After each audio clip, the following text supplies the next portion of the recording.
gue sempat juga mengikuti namanya ritual hantu. Waduh.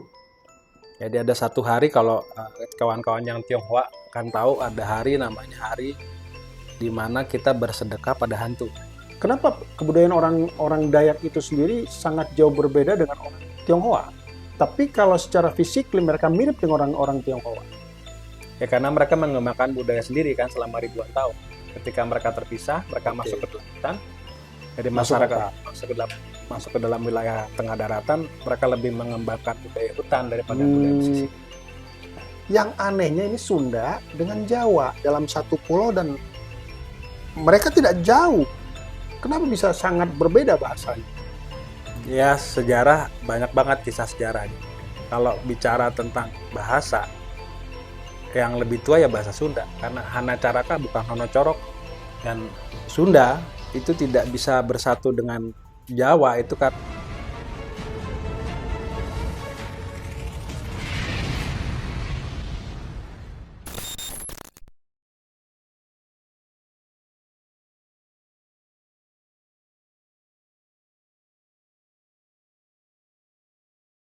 Ra, Oke. gua malam ini agak sedikit lebih lumayan sih dibandingkan kemarin kan gua beler terus ya kan.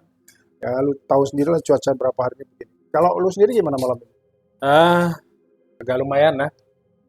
Lagi baca-baca di 6 tahun yang lalu, ternyata banyak catatan pentingnya. Mengenai apa tuh? Coba gua pengen tahu apa yang gua baca. Ya, waktu itu kita mengkaji maritim. Apa sih maritim tuh? Kebetulan gue sempet ke Ambon ya. Jadi Tahun berapa itu? ke Ambon itu 3-4 tahun yang lalu lah ya. Sedikit ngelihat orang Bajo. Apa namanya? Ya tahu gua tahu suku Bajo. Pemukiman suku Bajo Ah, di ah. sebelah utara ke Pulau Ambon. Sebentar gua potong. Ini kan suku Bajo ini kan penyebarannya luas ya. Banget Ada maritim. di bagian maritim, ada di bagian daerah Kalimantan juga ada. Nah, Sulawesi Tenggara daerah mama gua juga ada. Bahkan sampai ke pulau-pulau Bali dan NTT loh. ya, salah satu suku maritim kita kan Bajo. Salah satu. Nah, terus gimana apa Yang menarik yang gue lihat tuh, orang Bajo ini melihat mereka lebih terhubung air. Kehidupan mereka lebih terhubung laut dari darat. memang kehidupannya begitu ya. Tuh, sehingga bisa dikatakan ada mitos bahwa daratan tuh hanya tempat buat mereka mati. Kehidupan itu nggak Oh gitu ya. kehidupan tuh nggak di darat. Ah, Kehidupan tuh di air, di laut gitu kan. Ya gua amati begitu. Gimana orang Bajo menyikapi laut itu sebagai sumber kehidupan. Itu yang mengalami tulisan-tulisan ajaib gua di Facebook tahun 6 tahun lalu, kebetulan diingetin sama FB nih. Gitu.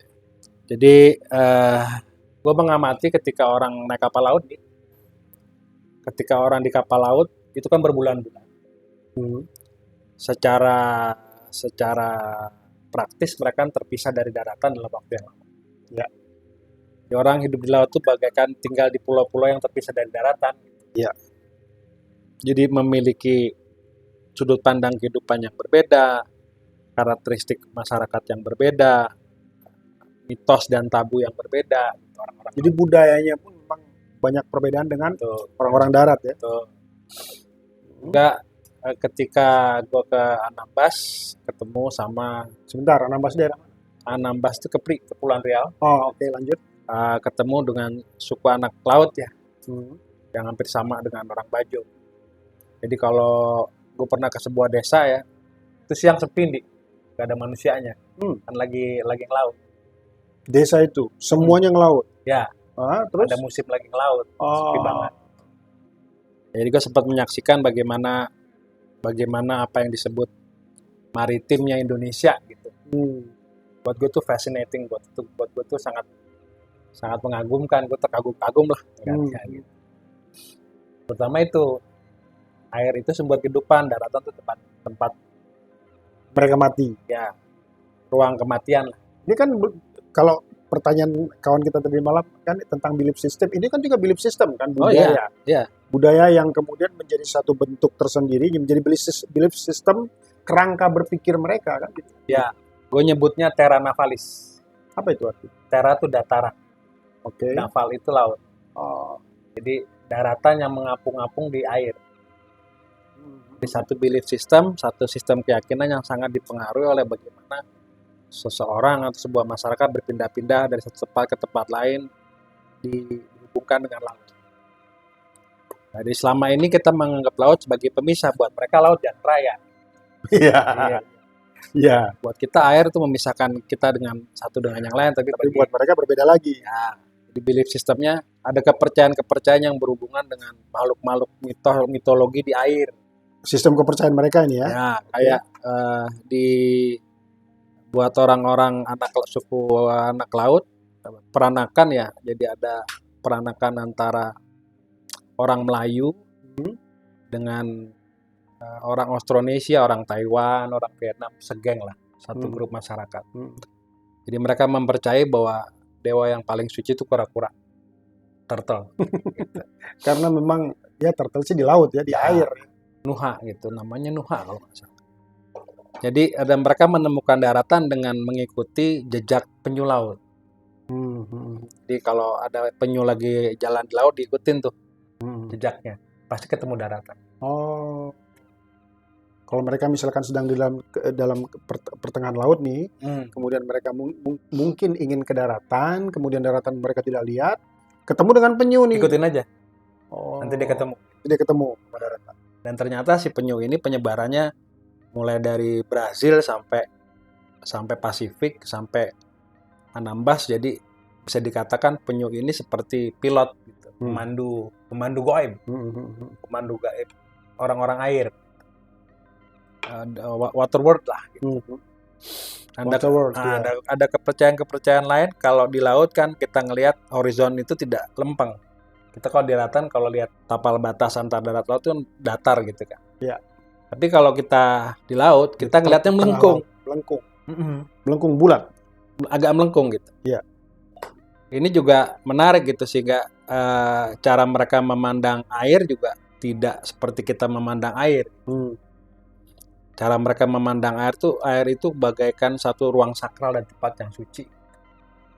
Nah, ini bicara tentang kesakralan, tentang kesucian. Lu kan udah pernah ke sana dan lu tadi cerita kan bahwa pernah ke sana, kemudian beberapa hari di sana atau beberapa waktu di sana melihat cara hidup mereka gitu kan. Yang gua tahu bahwa suku-suku di kita, terutama kita lah di Pulau Jawa ini kan, mereka punya ritual-ritual tertentu untuk mempersembahan atau menghormati atau menyembah dengan tanda kutip tadi apa yang mereka anggap adalah sesuatu Tuhan mungkin atau leluhur mungkin. Nah, untuk orang-orang Bajo atau orang-orang yang memang hidup di tengah laut, adakah mereka sistem ritualnya tersendiri atau dan kemudian adakah ritual ini kemudian dilakukan oleh mereka dengan cara mereka itu di tengah laut atau di daratan? Biasanya pemukiman mereka itu di pesisir ya, tapi nggak nempel di darat. Rumah panggung di air. Ya. Buat mereka darat itu terlarang gitu. Wilayah tabu lah. Menjajakan kaki di darat itu kalau nggak penting-penting amat nggak perlu lah. Rumah mereka di atas panggung. Sehingga ritual-ritual mereka rata-rata di atas panggung itu. Tapi mereka punya ritual tertentu juga. Kalau yang suku Bajo karena begitu besar pengaruh Islam, tentu itu berkaitan dengan nafas Islamnya lebih tebal. Yang kita bisa lihat agak sedikit pagan itu malah suku anak laut di Kepri. Agak pagan lebih agak ke pagan ya. Gue sempat juga mengikuti namanya ritual hantu. Waduh. Jadi ada satu hari kalau kawan-kawan yang Tionghoa akan tahu ada hari namanya hari di mana kita bersedekah pada hantu. Bukan bersedekah pada hidup. Cukup unik juga. Jadi mereka melakukan persembahan, semacam persembahan gitu dengan sesuatu yang mereka anggap hantu atau bagaimana? Melakukan bukan persembahan, melakukan penghormatan dengan memberikan apa-apa yang dianggap ini haknya hantu. Sebentar. Agak sulit juga masuk ke pikiran gue kan soalnya begini kata. Hantu itu dalam kepercayaan bukan kita lah ya. Dalam kepercayaan masyarakat Indonesia secara umum, hantu itu adalah sesuatu yang menakutkan dan negatif atau energi negatif. Buat mereka enggak. Hantu itu bagian dari sistem. Oke. Bagian dari bagaimana mereka mengenali diri mereka, bagaimana mereka menyikapi perubahan-perubahan alam di sekitar mereka, bagaimana mereka menyikapi hal-hal yang luar biasa yang sifatnya buat beberapa orang supranatural. Begitulah. Jadi gue ikut ritualnya, itu ada di situ ada kelenteng di anak pulau. Sebentar, berarti yang dibilang tadi suku apa namanya? Anak laut. Suku anak laut itu berarti masih ada hubungan dengan orang Cina, orang Tionghoa, Tionghoa. Tadi kan lu bilang kelenteng. Selatan. Ya, dengan Tionghoa Selatan. Oh. Dengan pesisir Tiongkok Selatan. Ya, di mereka pesisirnya itu juga ada hubungannya dengan Taiwan, Shanghai, Vietnam, beberapa pesisir Thailand, itu terinterkoneksi lewat jalan raya laut sehingga membentuk satu peradaban kota air. Oke, sebentar, lu tahan dulu. Jadi kalau dengan demikian berarti secara fisik itu mereka arah ke sana. Fisiknya iya. Agak kulitnya hitam. Cuman dari bentuk wajah kelihatan banget kalau itu masih ada pengaruh kuat ke arah sana. Ke arah Tionghoa. Lebih kepada keluarga Kek lah, bukan Kek, ya. Bukan apa sih kalau Tionghoa yang satu lagi yang itu Hokkien. Ini lebih Kek. Lebih kepada kalau Hokkien itu kan Cina Daratan kan disebut. Ya, ini satu kelompok dengan Cina Bangka. Dengan Cina Pontianak. Cina Pontianak Kalimantan. Cina Babel. Tionghoa yang ada di daratan pesisirnya Riau, itu satu grup lah, satu grup etnik lah. Oke, kembali ke ritual tadi, terus kemudian?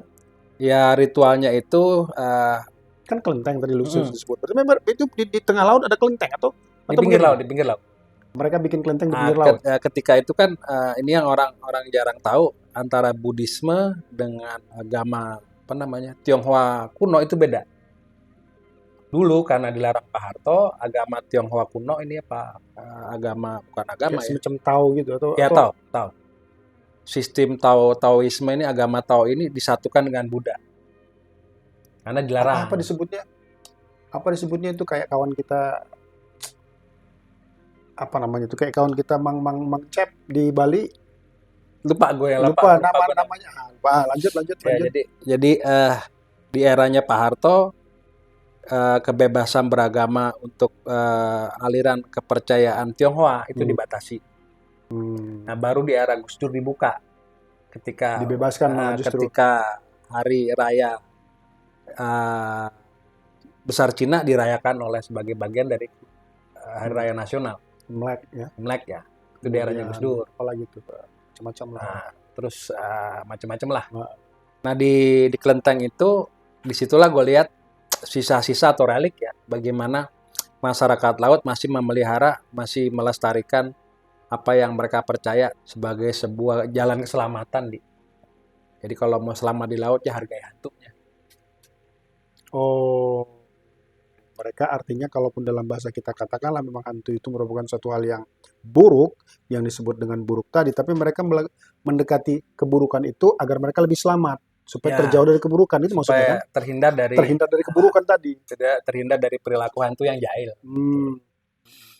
Ibarat kata kalau misalkan manusia dia, ini daerah kita ini banyak preman nih, nggak ada salahnya juga kita dekatin si preman itu. Nggak ada salahnya juga kita berikan dia, katakanlah mungkin penghormatan anak kampung sini. Anak kampung sini gitu kan, untuk kebaikan kita juga supaya aman kan gitu. Kira-kira begitu ya?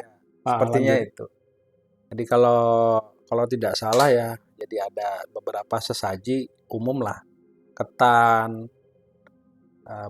bakpao, dan kemudian puncaknya adalah membakar tuakin, duitan untuk orang mati itu. Kalau di kepercayaan Tionghoa, gue juga kadang-kadang melakukan itu ya. Kadang-kadang kalau ada penghormatan terhadap tetua Tionghoa, gue membakar uang-uangan kertas. Bagi orang-orang Tionghoa yang masih terikat sistem kepercayaan Tionghoa klasik, orang Tionghoa yang wafat itu dihadiahi, dibekali oleh harta. Uangnya disebut wakim. Ada bentuk uang recehnya, ada bentuk uang emasnya. Kemudian mobil-mobilan kertas, baju-bajuan kertas, itu dibakar di satu anglo khusus untuk dikirimkan kepada mereka yang berpindah kehidupan gitu. Hantu-hantu ini menerima hadiah-hadiah itu setara dengan emas dan intan. Jadi kalau menghadiahi telur itu bagi hantu itu intan. Terus begini, Indra, ada yang cukup unik begini, Indra. Kawan-kawan kita di Dayak sana, di Kalimantan, Pontianak dan sekitarnya lah ya. Ada yang unik gue lihat itu. Beberapa video di YouTube yang gue lihat itu mereka itu memang secara physically mirip dengan orang-orang Tionghoa. Apakah memang, pertanyaan gue begini, apakah memang kawan-kawan kita Dayak itu mempunyai darah dari Tionghoa atau bagaimana? Kalau teorinya namanya out of Taiwan. Buat nenek moyangnya orang Minahasa, nenek moyangnya orang Dayak, nenek moyangnya orang beberapa suku-suku di Kepulauan Riau, nenek moyangnya sebagian besar orang-orang pesisir di Indonesia Timur dan Tengah itu berasal dari Taiwan. Teorinya gitu, out of Taiwan teori. Kayak berarti ya, kan Taiwan itu kan kebanyakan itu orang bahasanya itu kan hampir mirip-mirip kayak itu. Lebih kepada etnis tersendiri sebetulnya. Oh, terpisah. Bukan daratan, dia memang kelompok Tionghoa yang sangat khusus lah. Oke.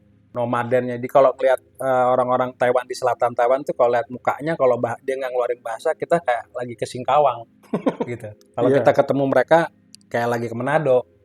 Iya. Gue sempat bertemu mereka. Ya, kalau begitu dia ngomong bahasanya, ada beberapa bahasa yang sama. Lucu ya. Mamam, nanam. Makan tuh mam. Oke. Menanam itu nanam. Iya. Burung itu manok. Oh, hampir mirip bahasa Sunda, manuk. Manok sama. Filipina, beberapa bagian dari kepulauan yang terkait dengan Taiwan nyebut burung itu manok. Terus gini, Indra.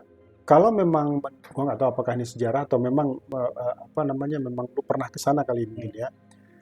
Kenapa kebudayaan orang Dayak itu sendiri sangat jauh berbeda dengan orang Tionghoa? Tapi kalau secara fisik mereka mirip dengan orang Tionghoa. Ya karena mereka mengembangkan budaya sendiri kan selama ribuan tahun. Ketika mereka terpisah, mereka masuk ke dalam hutan. Jadi masyarakat masuk ke dalam wilayah tengah daratan, mereka lebih mengembangkan budaya hutan daripada budaya pesisir. Tetapi kalau kita pergi ke pedalaman Kalimantan, kita bisa nemuin guci keramik. Oh, keramik ya.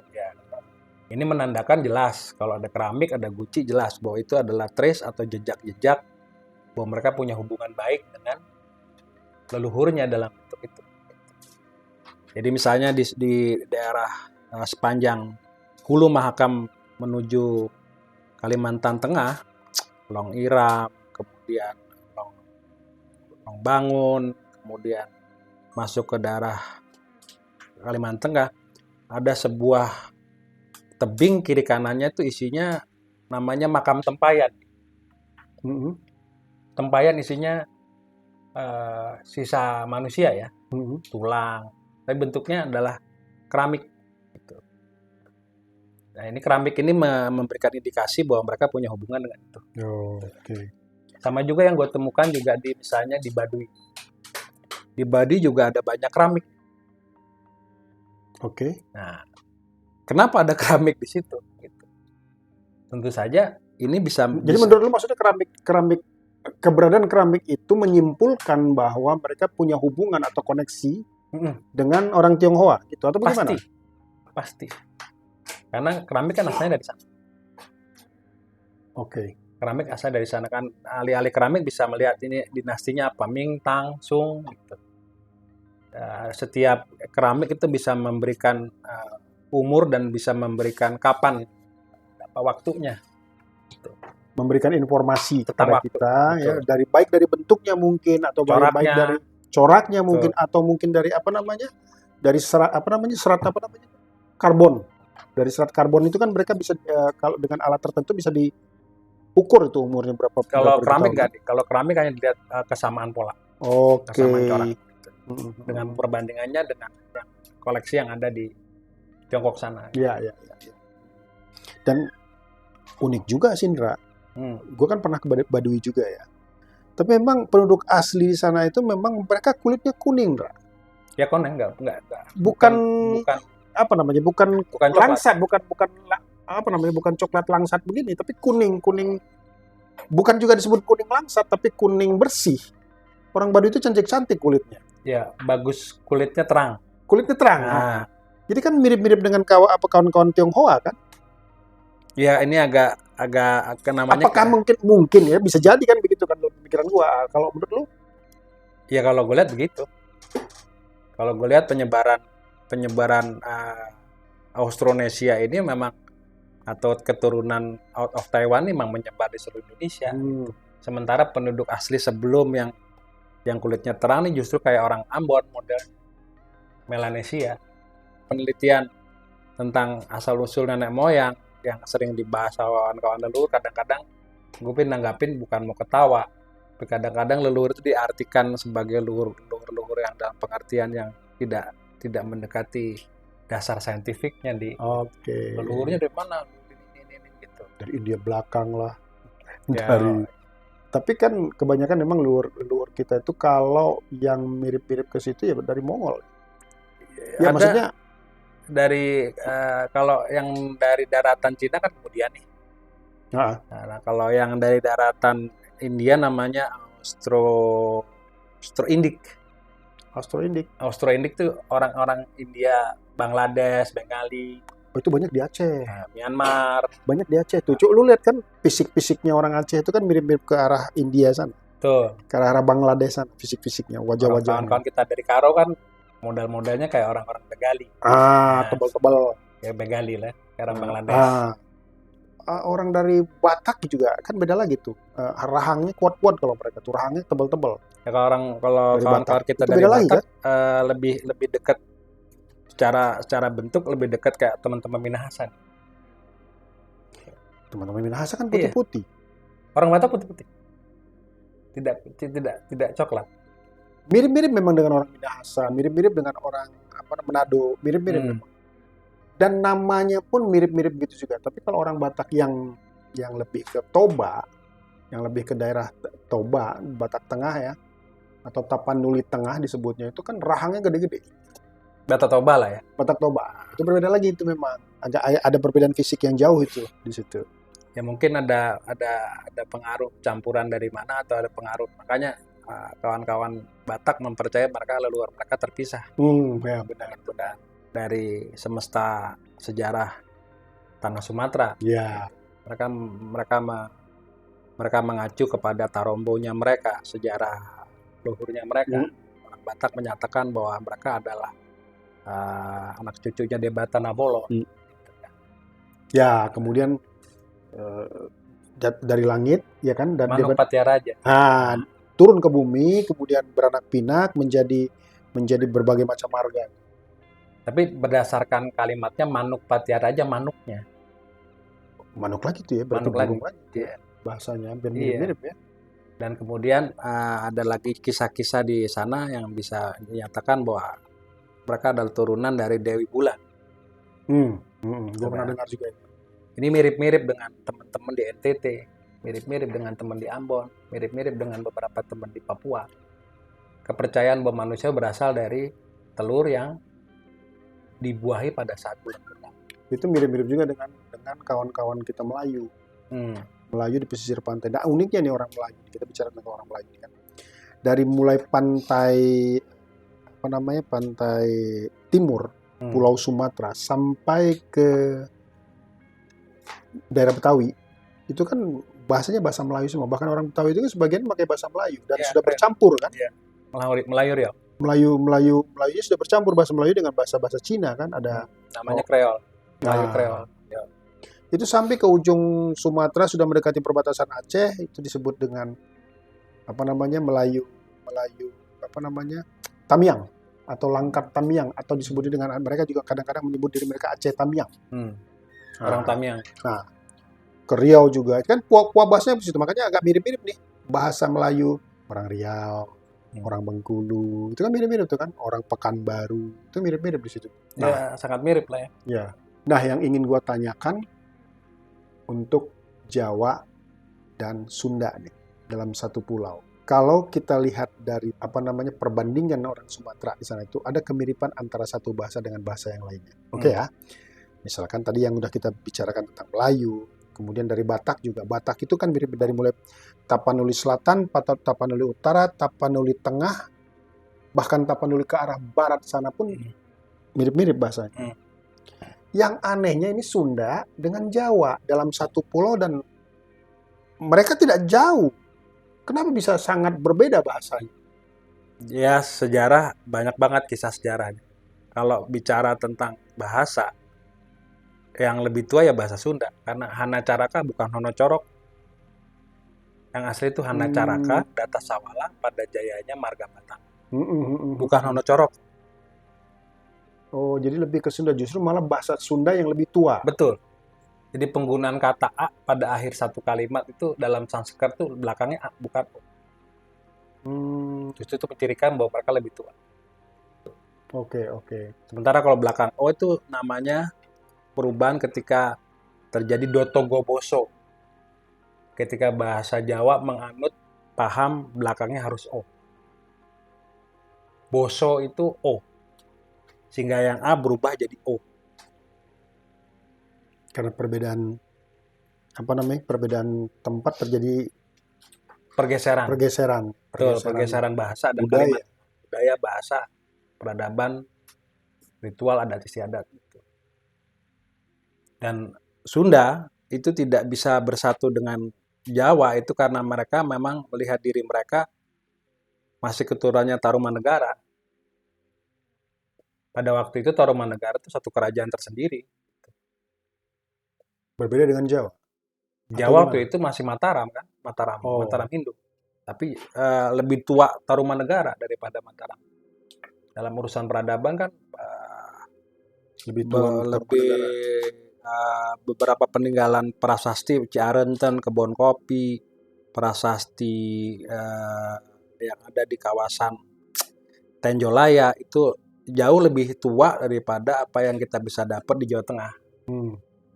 Jadi dengan dasar itu dapat ditarik satu kesimpulan awal bahwa peradaban Sunda itu lebih tua daripada peradaban Jawa.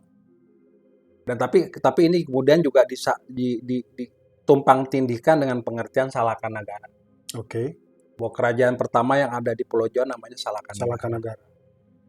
Tapi Salakanagara nggak tahu di mana. Gitu. Tidak bisa ditunjukkan. Dan tidak ada peninggalan sejarahnya. Betul. Dan mereka menghubungkan Salakanagara dengan dongeng Akitirem. Itu. Lemuria. Oh. Jadi almarhum Diki Lemurian. Itu Kang Diki itu selalu bicara Akitirema. Oke. Akitirem ini disebut sebagai pendahulu peradaban yang ada di Salakanagara. Nah, orang Baduy Sanghyang Sirah. Sirah itu ada kepala adanya di Baduy. Sanghyang Dampal atau kakinya itu adanya di Jawa Timur. Jadi kepalanya ada di Baduy. Telapak kakinya ada di ujung Jawa Timur. Di ujung Jawa Timur. Itu kepercayaan orang Baduy. Sanghyang Dampal sama Sanghyang Sirah. Nah, antara Akitirem dan Sanghyang Sirah itu tumpang tindih. Gitu. Sunda ini menarik gitu. Makanya orang Sunda itu agak sulit untuk disatukan dengan orang Jawa atau bagaimana? Bukan sulit, mereka punya ruang kebudayaan tersendiri ya. Punya dasar kebudayaan tersendiri dan mereka punya istilah-istilah mereka tersendiri. Oke. Kalau untuk Jawa Tengah dengan Jawa Timur itu kan walaupun mungkin bahasa mereka mirip tapi banyak kebudayaan yang berbeda juga. Ada perbedaan budaya juga di situ kan. Kalau budaya Jawa Timur itu kan lebih keras ya. Banget. Dan ritual-ritualnya juga lebih ke arah beda dengan Jawa Tengah. Kalau Jawa Tengah ada Jogja, Solo dan segala macam itu kan lebih ke Sangser. Sepakat nggak lu dengan gue kira-kira? Kalau Jawa Tengah, gue lebih nangkapnya karena dia dipengaruhi oleh kedatangan Demak dan kedatangan Islam. Jawa Tengah itu lebih santri, sementara Jawa Timur lebih abangan. Kan gitu. Muslim ada dua, tipikal Muslim yang golongan santri, ada golongan abangan. Ya, kalau yang di timur lebih mendekati golongan abangan kan, dalam pengertian bahwa lebih agak sedikit lebih bebas. Jadi berarti kalau di timur itu kliniknya pun lebih kental. Betul. mulai dalam dari ritualnya ya. Betul, mulai dari garis lepas Pacitan ke arah timur udah masuk wilayah sangat klinik. Banyuwangi itu klinik. Banyuwangi banyak klinik, dan di beberapa tempat menerima santet itu dulu di sana nggak malu-malu. Menerima santet berapa puluh ribu, berapa ratus ribu dulu nggak malu. Ada peristiwa dulu. Artinya mereka mengiklankan dirinya bahwa sebagai dukun santet juga nggak akan malu. Waktu itu kan ada kasus Banyuwangi. Oh iya, benar. Ninja Banyuwangi. Dukun santet itu kepalanya dipenggalin. Iya. Itu terjadi tahun berapa? Di era Soeharto aja tahun 80 sekian lah. Terjadi di situ lah. Jawa Timur. Nah, sebagian Jawa Timur dipengaruhi oleh Madura. Daerah ladang kudanya dia itu Madura. Sementara Jawa Timur yang ada di perbatasan Bali itu juga beda lagi. Waktu nyebrang Bali itu ada percampuran antara ya sedikit, kan Banyuwangi itu. Kalau udah nyebrang ada wilayah abu-abu lah gitu. Jadi kita kemana-mana nih bicara etnologi. Ya nggak apa-apa lah, memang nggak ada topik malam ini juga kan kita bicara, pengen kayak tadi malam juga bicara nggak ada topik, pengen bicara aja depan kamera. Oke, ini kawan-kawan menarik ya, etnologi atau sebaran tentang pengetahuan tentang suku-suku di Indonesia itu satu kajian yang menarik. Iya, sebetulnya ya. Karena kan dari suku-suku ini juga kita bisa mendapatkan satu hal-hal yang unik kan. Misalkan kalau kita terbiasa dengan berbagai macam ritual ala kita sendiri, ya kita pungkir juga, kita banyak juga belajar dari budaya-budaya kawan-kawan kita kan, dari budaya Jawa, budaya Jawa Timur, kita nggak kita pungkiri, bahkan dari Hindu juga ya.